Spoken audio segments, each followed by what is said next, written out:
बड़ी खबर भोपाल से है, जहां ईडी ने मध्य प्रदेश में ई टेंडर में हेराफेरी कर फर्जी तरीके से टेंडर खुद की कंपनी के नाम करा लेने के आरोप में श्रीनिवास राजू मेंटेना और उसके साथी आदित्य त्रिपाठी को गिरफ्तार किया है।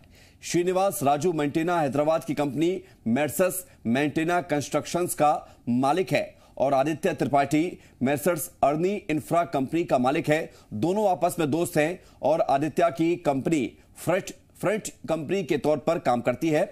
और इस बीच आपको ये बता दें कि जो खबर हम आपको बता रहे थे इसके बारे में और ज्यादा जानकारी दें, लेकिन उससे पहले मध्य प्रदेश में शिवराज सरकार ने कमलनाथ सरकार के समय के एक और फैसले को पलट दिया है। वो खबर आप जान लीजिए पहले।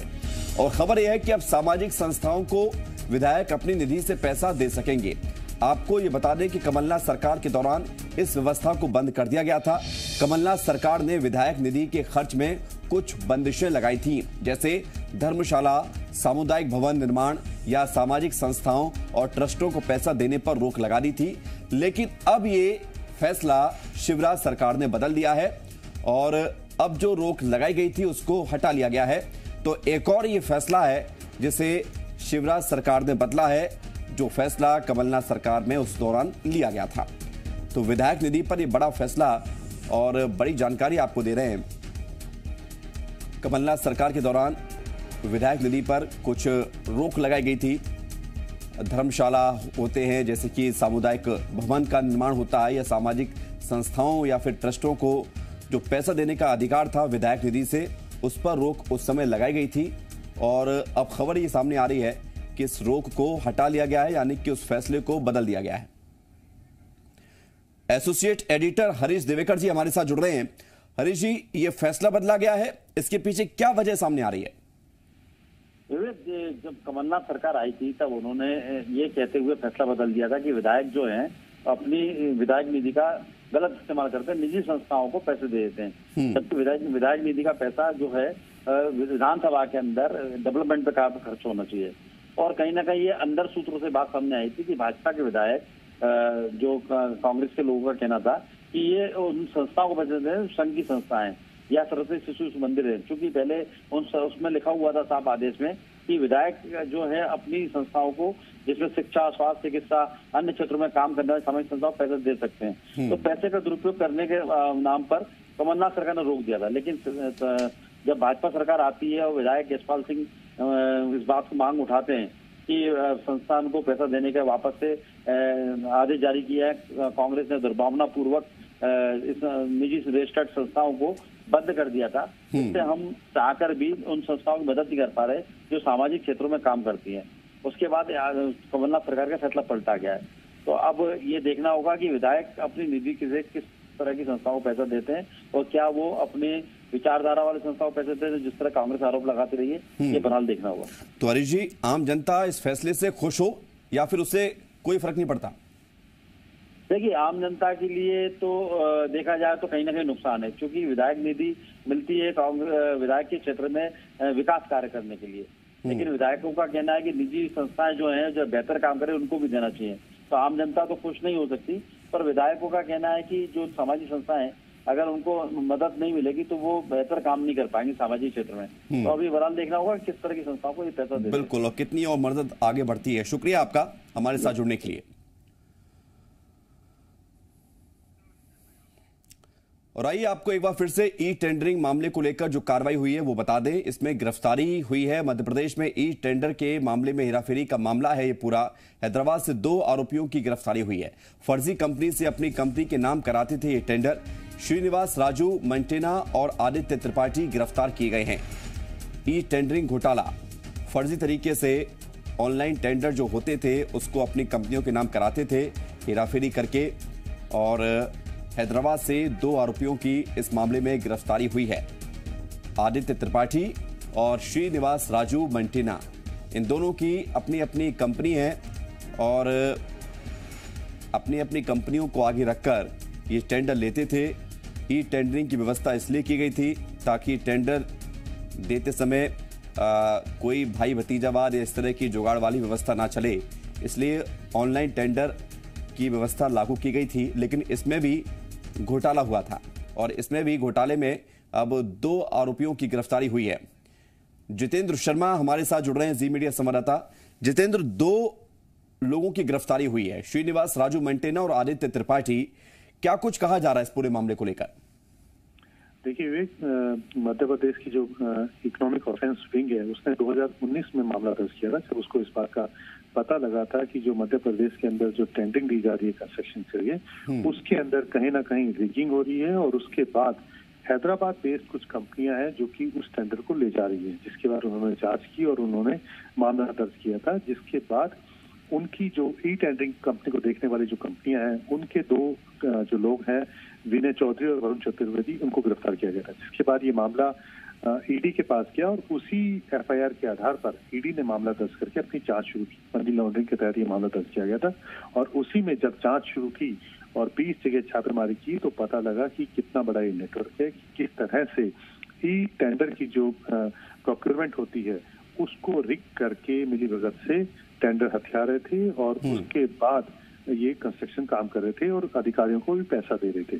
20 जगह छापेमारी की गई थी और उसी के बाद आज ईडी ने श्रीनिवास राजू और आदित्य त्रिपाठी, इन दोनों को गिरफ्तार किया। ठीक है, शुक्रिया आपका जितेंद्र हमारे साथ जुड़ने के लिए। बढ़ते हैं आगे और एक बार फिर से आपको वो तस्वीर दिखा दें। डोनाल्ड ट्रंप अमेरिका के अभी तक के राष्ट्रपति और आज उनके राष्ट्रपति के तौर पर आखिरी दिन है। अमेरिका से सीधी तस्वीरें हम आपको दिखा रहे हैं और अब से कुछ समय बाद ही वो पूर्व राष्ट्रपति हो जाएंगे अमेरिका के। धन्यवाद करते हुए डोनाल्ड ट्रंप का विदाई समारोह। Thank you very much. And we love you, and I can tell you that from the bottom of my heart. This has been an incredible 4 years. We've accomplished so much together. I want to thank all of my family and my friends and my staff and so many other people for being here. I want to thank you for your effort, your hard work. People have no idea how hard this family worked. They worked, and they worked for you. They could have had a much easier life, but they did a fantastic job. I just want to thank all of you, everyone. I want to thank Mark Meadows, who's here, someplace right there. I want to thank Mark.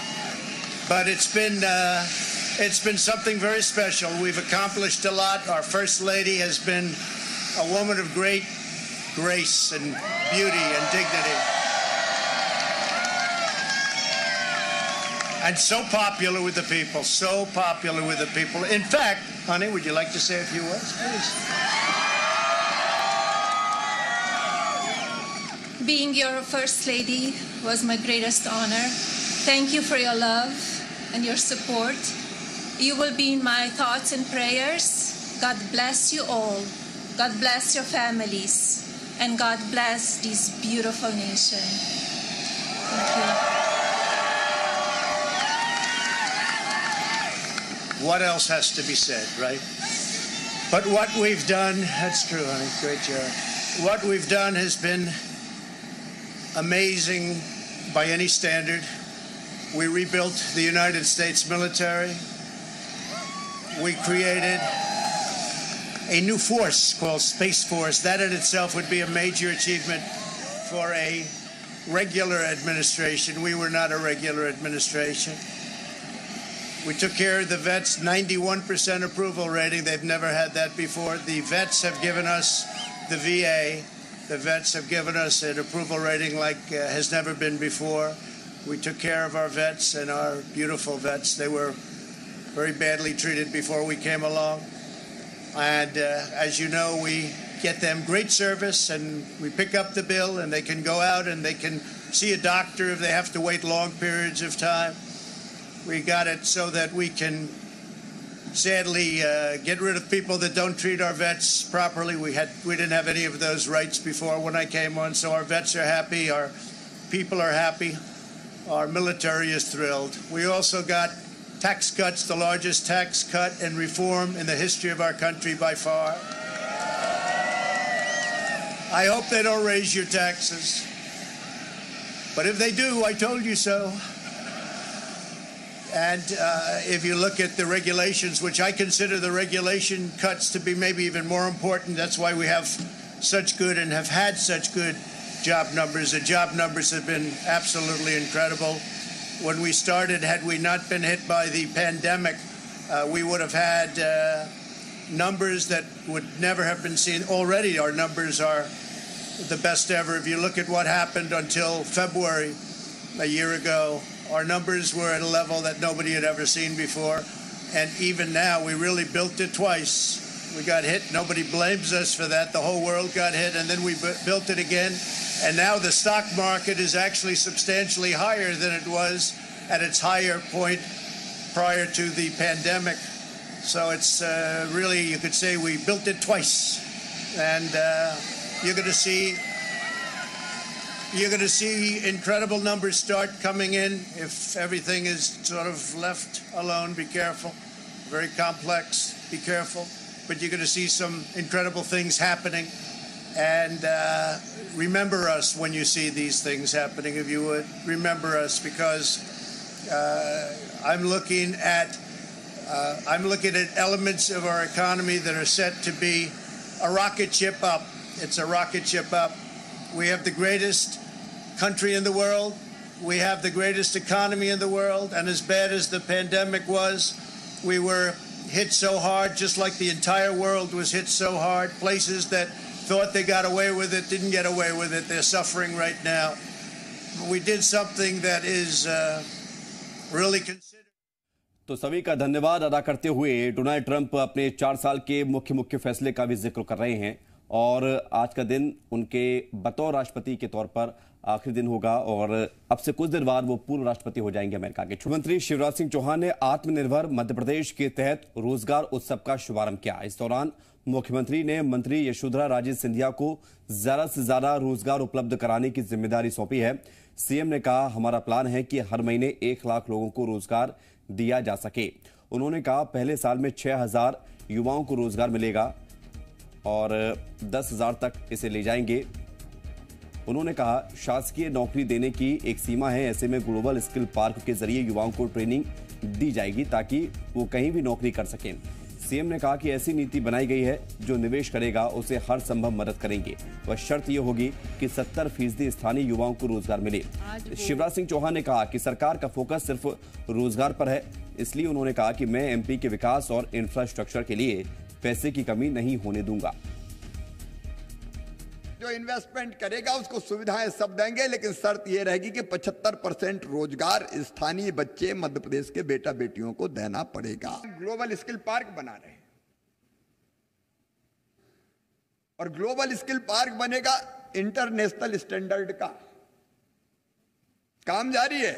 Global skill park में जैसे वो बन जाएगा, पहले साल ही 6000 बच्चों को training हम देंगे, बाद में बढ़ा के 10,000 बच्चों तक उसको ले जाएंगे। भर्ती से प्रतिबंध हटा दिया, पुलिस की भर्तियां चालू है, 5 विभाग अब भर्तियां चालू कर रहे हैं। हम शासकीय सेवा में भी रोजगार देंगे, लेकिन हम जानते हैं उसकी एक सीमा है। जितने स्थान शासकीय सेवा में दिए जा सकते हैं वो स्थान हम देंगे। सरकार के रोजगार उत्सव पर कांग्रेस ने निशाना साधा है। कांग्रेस ने बेरोजगारी पर श्वेत पत्र जारी करने की मांग की है। कांग्रेस मीडिया विभाग के उपाध्यक्ष भूपेंद्र गुप्ता ने कहा कि सरकारी रिकॉर्ड के मुताबिक एमपी में 30 लाख बेरोजगार हैं। ऐसे में अगर सरकार हर साल 1 लाख लोगों को रोजगार दे, तब भी 30 साल में सभी को रोजगार मिल पाएगा। कांग्रेस ने रोजगार मेलों में मिल रही नियुक्ति पर भी सवाल उठाए हैं।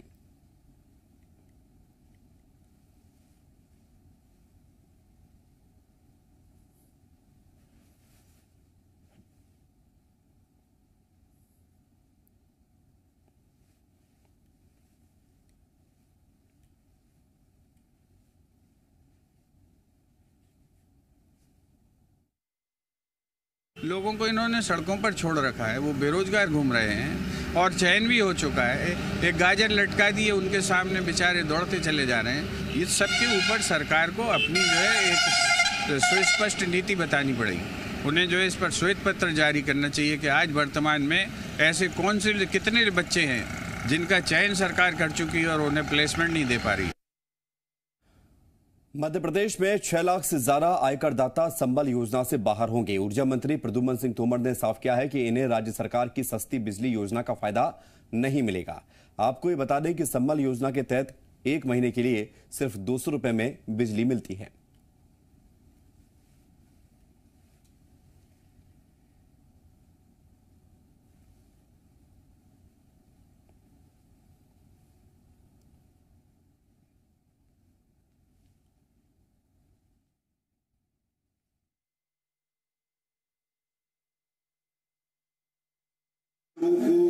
इनकम टैक्स वही है, उन लोगों को 100 रुपए में 100 रुपए बिजली की योजना थी उससे बाहर किया है। उन लोगों को इस छूट की आवश्यकता मेरे ख्याल से इसमें बड़े लोग हैं उन्हें नहीं है। और इससे क्या है कि सरकार ये जो सब्सिडी बचेगी वो गरीबों के दूसरे मदों में गरीबों के लिए खर्चों की। खंडवा से खबर है, जहां पर हनुवंतिया में पैराग्लाइडिंग के दौरान एक हादसा हो गया। पैराग्लाइडिंग करते वक्त 2 लोग गिर गए। अस्पताल में इलाज के दौरान दोनों की मौत हो गई। पैराग्लाइडिंग पायलट और एक पर्यटक की मौत हुई है।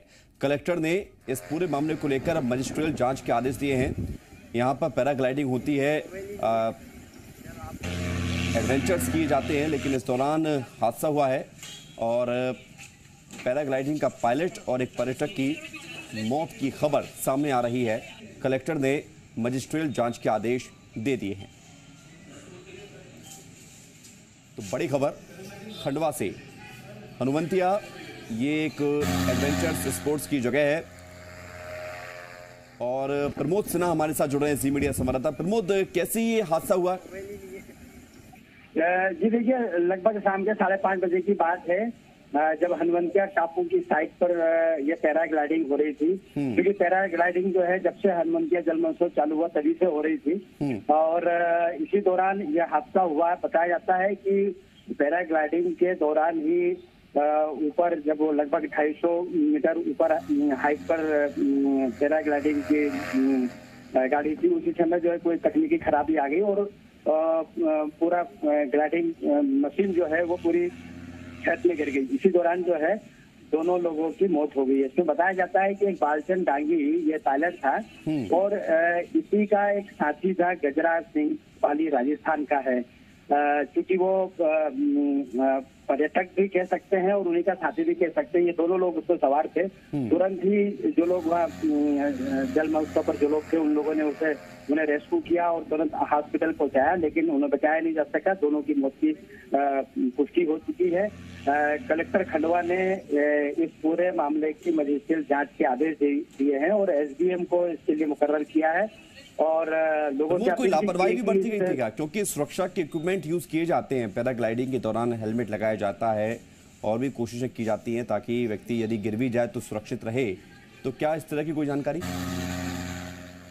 जी देखिए, चूंकि ये लोग शुरुआत से ही इस पर सवाल उठाए हुए थे कि सुरक्षा के क्या इसमें पैरामीटर बिल्कुल जानकारी सामने आएगी। इनका यही कहना था कि ऊपर क्योंकि वो पैराशूट लगा रहता है, इसलिए अगर कुछ दिक्कत भी हो जाएगी तो हम उतार लेते हैं। यानी कि एक चूक भी यहाँ पर भारी पड़ती हुई नजर आ रही है। शुक्रिया आपका जानकारी के लिए। मध्य प्रदेश में संबल योजना पर सियासी घमासान शुरू हो गया है। बीजेपी कार्यकर्ताओं को संबल योजना का लाभ पहुंचाने का आरोप लगाकर कमलनाथ सरकार ने बड़ी संख्या में नाम काटे थे। शिवराज सरकार एक बार फिर उन्हें योजना का लाभ देने का ऐलान किया है। सीएम शिवराज सिंह चौहान ने कहा है कि कमलनाथ सरकार के दौरान काटे गए नामों को वेरीफाई कर संबल योजना का लाभ देंगे। सीएम के ऐलान के बाद सियासत गर्मा गई है। कांग्रेस विधायक कुणाल चौधरी ने कहा कि अगर सरकार अपात्रों का नाम फिर से जोड़ेगी तो कांग्रेस घर घर जाकर संबल योजना में जोड़े गए अपात्रों का खुलासा करेगी। कुणाल चौधरी ने कहा कि बीजेपी के लूट के खेल की मंशा को कांग्रेस पूरा नहीं होने देगी। तो वहीं बीजेपी ने पलटवार करते हुए कहा कि कमलनाथ सरकार उद्योगपतियों की सरकार थी। उन्होंने संबल से गरीबों के नाम काटकर कांग्रेस कार्यकर्ताओं के नाम जोड़े थे, जिन्हें अब बीजेपी उजागर करेगी। सहायता 4 लाख रुपए की सामान्य मृत्यु पे, 2 लाख की अंतिम संस्कार के लिए 5,000 की, ये वरदान है गरीबों के लिए। पिछली सरकार ने इसको ठंडे बस्ते में डाल दिया, कई पात्र हितग्राहियों के नाम काट दिए, कई लाभ से वंचित हो गए। हम फिर से वेरीफाई करके ऐसे परिवार जिनके गलत नाम काटे गए उनको हम जोड़ रहे हैं और इस योजना का लाभ नीचे तक पहुंचे ये सुनिश्चित कर रहे हैं।